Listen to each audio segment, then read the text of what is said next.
Hello friends, Jai Shri Krishna. Unique tips episode number 27માં આપનું હાર્દિક સ્વાગત છે. શું તમે વર્કિંગ વુમન છો? શું તમે જોબ સાથે ઘર પણ સંભાળો છો? તો આ 5 કિચન ટિપ્સ તમારા માટે છે, જે તમારી રસોઈને સરળ બનાવશે.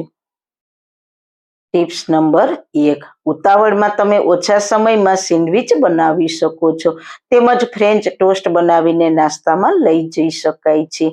જો તમારા ઘરમાં સાઉથ ઇન્ડિયન વાનગીના શોખીન છો તો તમે તમારા ઘરમાં પહેલેથી ઈડલી અને ઢોસાનું મિશ્રણ રાખી શકો છો. આ મિશ્રણ 2 થી 3 દિવસ સુધી આરામથી ઉપયોગ કરી શકો છો.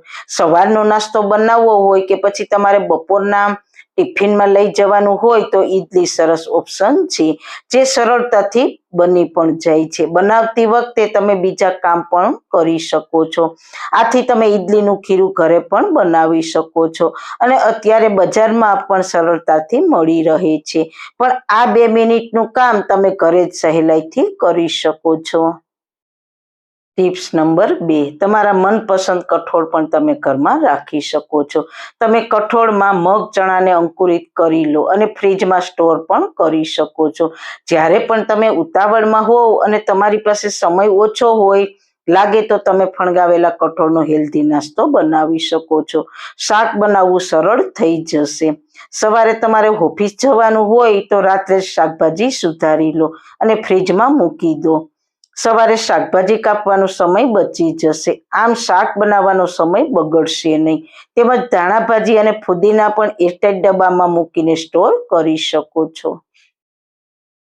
ટિપ્સ નંબર 3, ડુંગળી ફ્રાય કરવામાં વધારે સમય લાગે છે. તો મોટાભાગના શાક બનાવવામાં તેમજ નવીન વાનગી બનાવવી હોય ત્યારે ડુંગળી શેકતા વાર લાગે છે. તેનાથી રસોઈ બનાવવામાં પણ વધુ સમય લાગે છે. આ માટે પહેલાથી જ એકસાથે ડુંગળીને શેકીને એરટાઇટ ડબ્બામાં ભરીને ફ્રીજમાં સ્ટોર કરી શકો છો. આમ કરવાથી તમારો સમય પણ બચી જશે.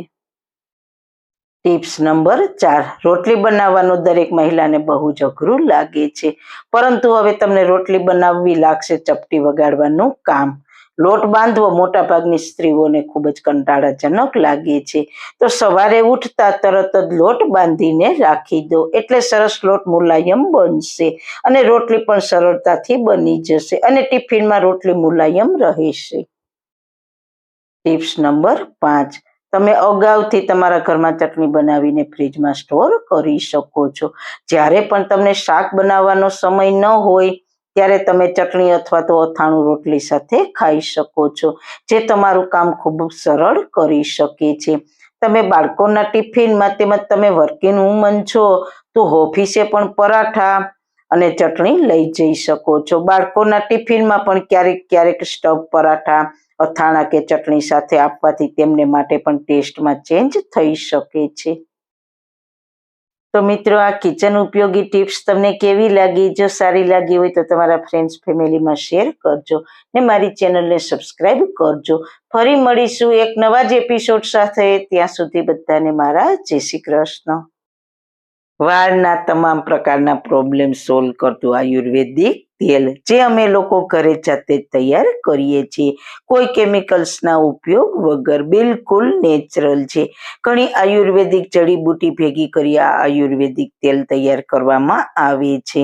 જો તમારે ખરીદવું હોય તો તેના ઓર્ડર અમે લઈએ છીએ. ઓર્ડર કન્ફર્મ કરવા માટે વોટ્સએપ નંબર સ્ક્રીન ઉપર જોઈ શકો છો. જો તમારે આ તેલનો પૂરો વિડીયો જોવો હોય તો તમને આ ચેનલ પર મળી જશે અને ડિસ્ક્રિપ્શન બોક્સમાં લિંક પણ મૂકેલી છે.